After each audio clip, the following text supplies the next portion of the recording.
Om Shanti. Good morning.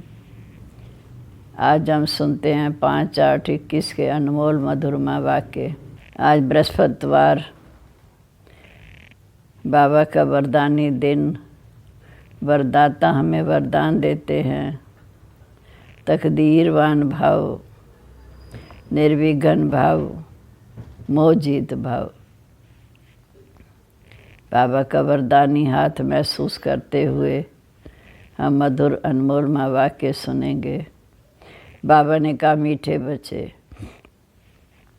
बाप आए हैं तुम्हारी तकदीर जगाने।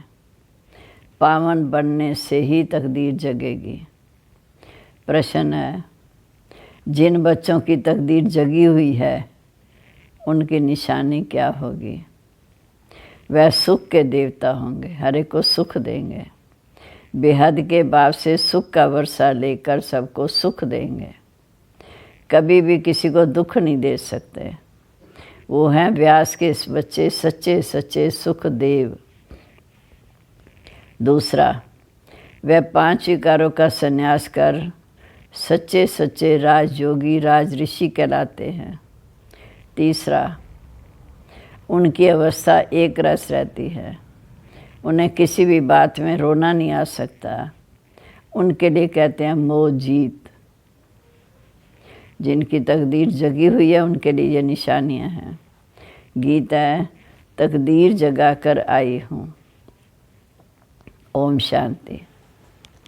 गीत की एक लाइन सुन करके भी मीठे मीठे बच्चों की खुशी में रोमांच खड़े हो जाते हैं। तो कॉमन गीत है, तो कॉमन गीत, परंतु इनका सार और कोई नहीं जानते। बाबा कहते, मीठे मीठे बच्चे, ये भी जानते हैं कि कलयुग में सबकी तकदीर सोई हुई है और सतयुग में सबकी तकदीर जगी हुई रहती है। सोई हुई तकदीर को जगाने वाला, श्रीमत देने वाला, तकदीर बनाने वाला एक ही बाप है। सोई हुई तकदीर को जगाने वाला, श्रीमत देने वाला, तकदीर बनाने वाला एक ही बाप है। वही बैठ बच्चों की तकदीर जगाते हैं। जैसे बच्चे पैदा होते हैं तो तकदीर जग जाती है। बच्चा जन्मा, उनको ये पता चल जाता है कि हम वारिस हैं। वो ये बेहद की बात है। बच्चे जानते हैं कलब कलब हमारी तकदीर जगती है, फिर सो जाती है। पावन बनते हैं तो तकदीर जगती है। पावन ग्रस्त आश्रम कहा जाता है। आश्रम अक्षर पवित्रता का है। पवित्र ग्रस्त आश्रम। उनके अगेंस्ट फिर है अपवित्र पति धर्म। आश्रम नहीं कहेंगे। ग्रस्त धर्म तो सबका है ही, जानवरों का भी है। बच्चे तो सब पैदा करते रहते। जानवरों को भी कहेंगे ग्रस्त धर्म में है। अब बच्चे जानते हैं कि हम स्वर्ग में पवित्र ग्रस्त आश्रम में थे। देवी देवता थे, उनकी महिमा ही गाते हैं कि आप सर्वगुण संपन्न, 16 कला संपूर्ण निर्विकारी थे। तुम खुद भी गाते थे। अभी समझते हो कि हम मनुष्य देवता फिर से बन रहे हैं। हम ही देवता थे, हम ही नीचे उतरे, फिर से देवता बन रहे हैं। देवी देवताओं का धर्म है। फिर ब्रह्मा विष्णु शंकर को भी देवता कहते हैं।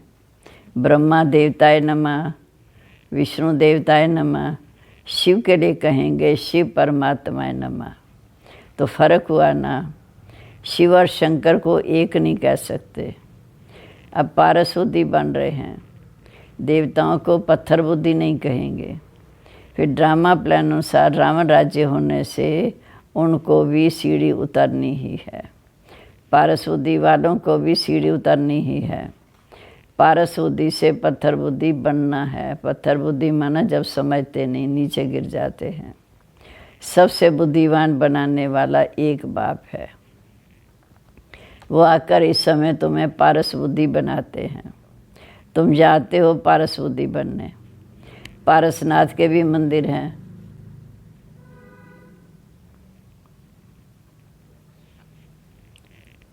पारसनाथ के भी मंदिर हैं।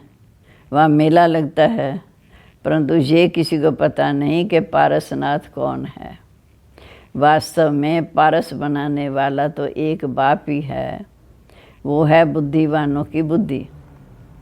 ये है तुम बच्चों की बुद्धि के लिए खुराक, जो हमें सारा ज्ञान देते हैं। बुद्धि कितना पलटती है। जैसे गाया जाता है, सी नोइवर, टाक नोइवर, थिंक नोइवर, डू नोइवर।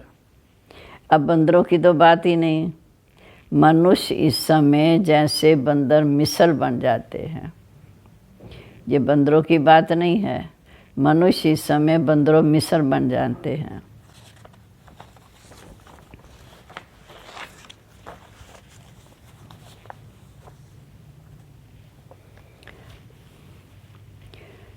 इसको कहा जाता है कांटों का जंगल। कितना एक दो को दुख देते रहते हैं। अब तुम बच्चों को बुद्धि की खुराक मिल रही है।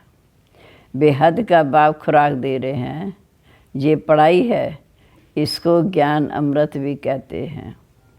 कोई जल आदि नहीं है। आजकल सब चीज़ों को अमृत कह देते। गंगा जल को भी अमृत कहते हैं।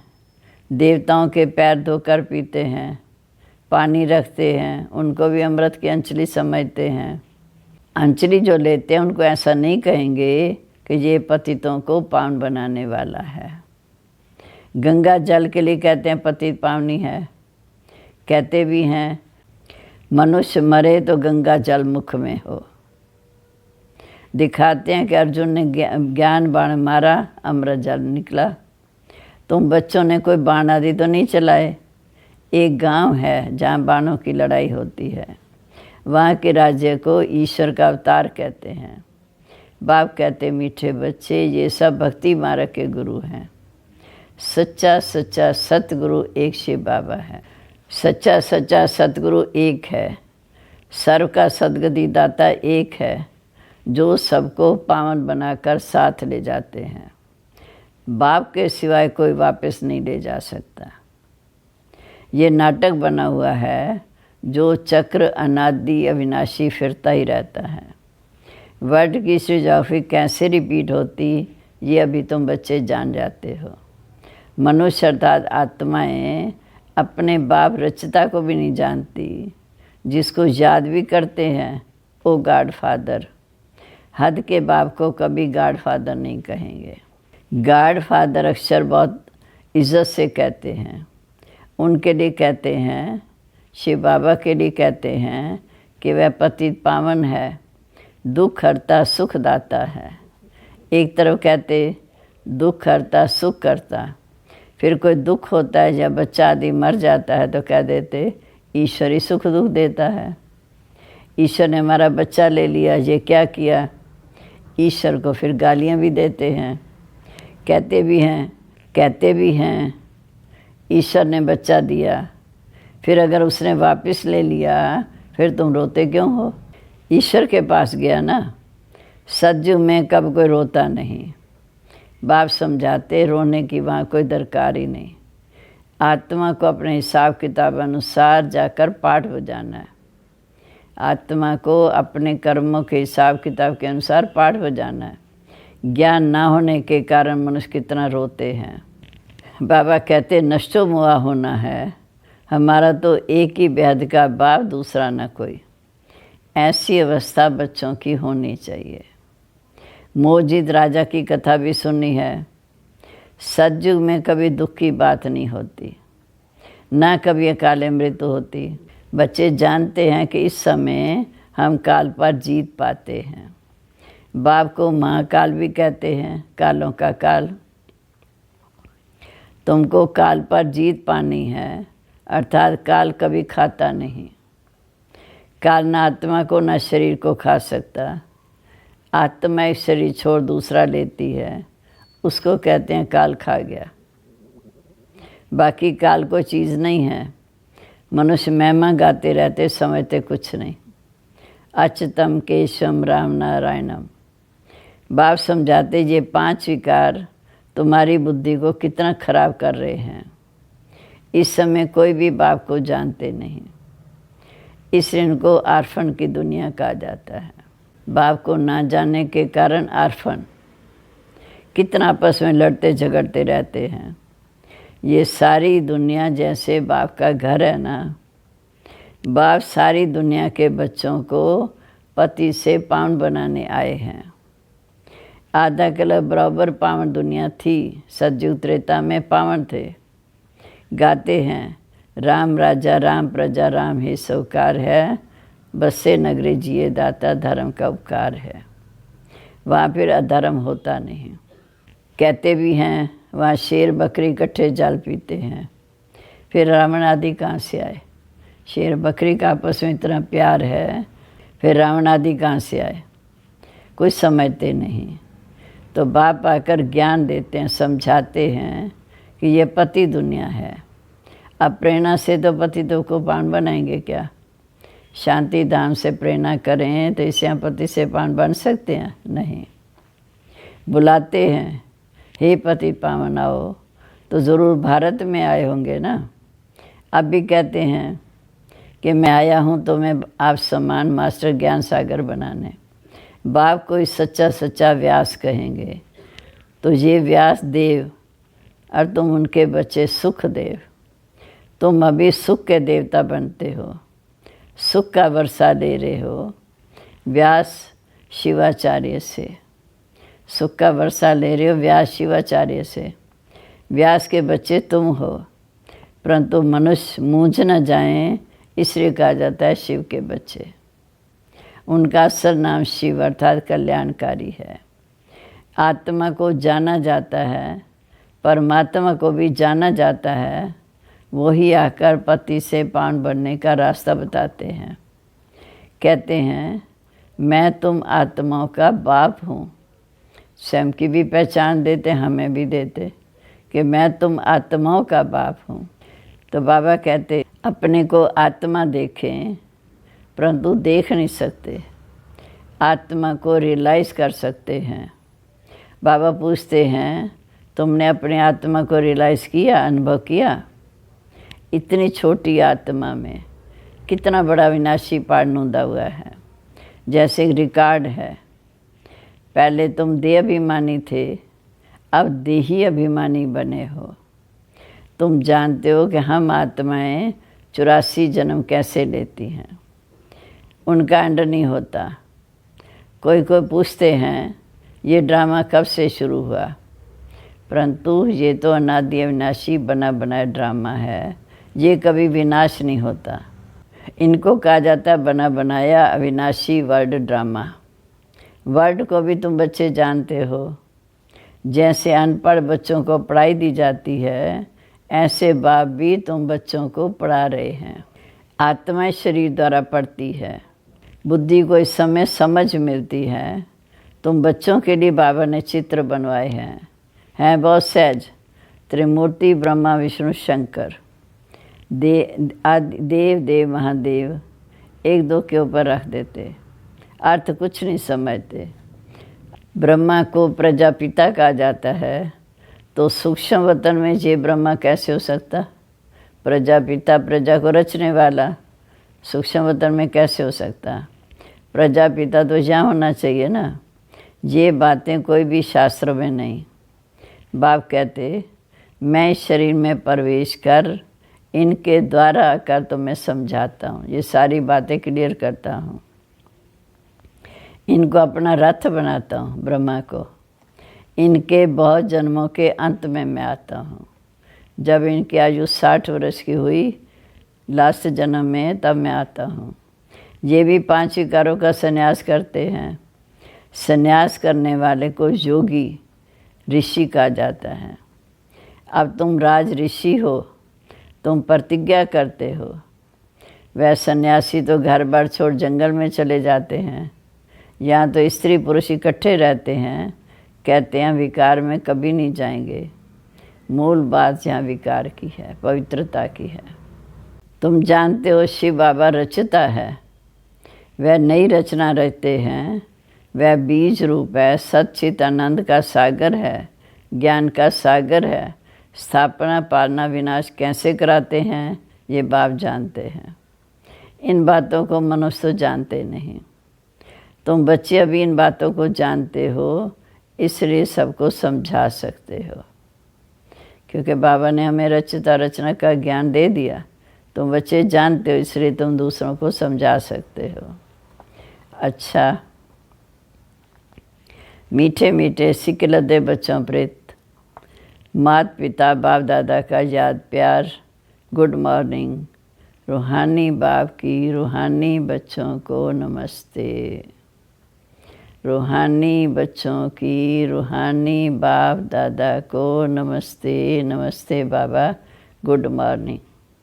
शुक्रिया बाबा, शुक्रिया जो आकर हमें पारस बुद्धि बनाकर विश्व के राज्य करने के लायक बनाते हैं। अब धारणा के लिए मुख्य सार। बाबा कहते हर एक आत्मा का हिसाब किताब अपना अपना है, इसलिए कोई शरीर छोड़ते हैं तो रोना नहीं है, पूरा नष्टो मोहा बनना है। बुद्धि में रहे हमारा तो एक बेहद का बाप, दूसरा न कोई। दूसरा, 5 विकारों ने बुद्धि को खराब किया, उनका त्याग करना है। सुख का देवता बन सबको सुख देना है, किसी को दुख नहीं देना है। अब आज का वरदान। रहम की दृष्टि द्वारा घृणा दृष्टि को समाप्त करने वाले नॉलेजफुल भाव। रहम की दृष्टि द्वारा घृणा दृष्टि को समाप्त करने वाले नॉलेजफुल भाव। जो बच्चे 1-2 के संस्कारों को जानकर संस्कार परिवर्तन की लगन में रहते हैं, कभी ये नहीं सोचते ये तो है यहाँ से, उन्हें कहेंगे नॉलेजफुल। वह स्वयं को देखते निर्विघ्न रहते, उनके संस्कार बाप के समान रहम दिल होते हैं। रहम की दृष्टि घृणा की दृष्टि को समाप्त कर देती है। ऐसे रहम दिल बच्चे कभी आपस में खिटपी नहीं करते, वह सपूत बनकर सबूत देते हैं। स्लोगन है, सदा परमात्म चिंतन करने वाले ही बेफिक्र बादशाह हैं, उन्हें किसी भी प्रकार की चिंता नहीं हो सकती। आज का सम्मान है, मैं रहम दिल सपूत बेफिक्र बादशाह हूँ। मैं रहम दिल सपूत बेफिक्र बादशाह हूँ। ओम शांति। अब है मातेश्वरी जी के अनमोल महावाक्य। अखंड ज्योति तत्व, साइलेंस लाज और सकारी दुनिया प्ले ग्राउंड। आत्माओं का निवास स्थान अखंड ज्योति माँ तत्व, जहाँ शरीर के पार्ट से मुक्त हैं।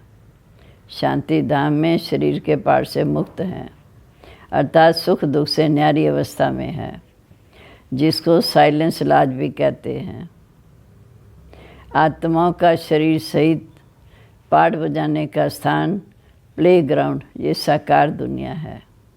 तो मुख्य दुनिया है एक है निराकारी, दूसरी है साकारी। दुनिया वाले तो सिर्फ कहने मात्र कहते हैं कि परमात्मा रचता, पालन करता है, संहार करता है, खिलाता है, मारता है, जलवाता भी वही है, तो दुख सुख देने वाला भी वही है।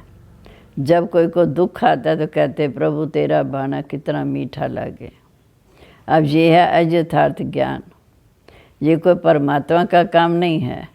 परमात्मा दुख हरता है, दुख करता नहीं है। जन्म लेना, जन्म छोड़ना, दुख सुख भोगना, ये हर एक मनुष्य आत्मा के संस्कार हैं। शारीरिक जन्म देने वाला माता पिता है, शारीरिक जन्म देने वाला माता पिता है। जो भी कर्म बंधन अनुसार बाप बेटे के संबंध में आता है, इसी रीति आत्माओं का पिता फिर परमात्मा बाप है। वो कैसे बेहद रचना की स्थापना पालना करता, कैसे वो अपने 3 रूप ब्रह्मा विष्णु शंकर का रचता है, फिर इन अकारी रूपों द्वारा दैवी सृष्टि की स्थापना, आसुरी दुनिया का विनाश, फिर दैवी दुनिया की पालना करवाता है। परमात्मा के ये 3 काम बेहद के हैं। बाकी ये दुख सुख जन्म मरण कर्म अनुसार होता है। परमात्मा तो है ही सुखदाता, तो कोई अपने बच्चों को दुख नहीं देता। ओम शांति।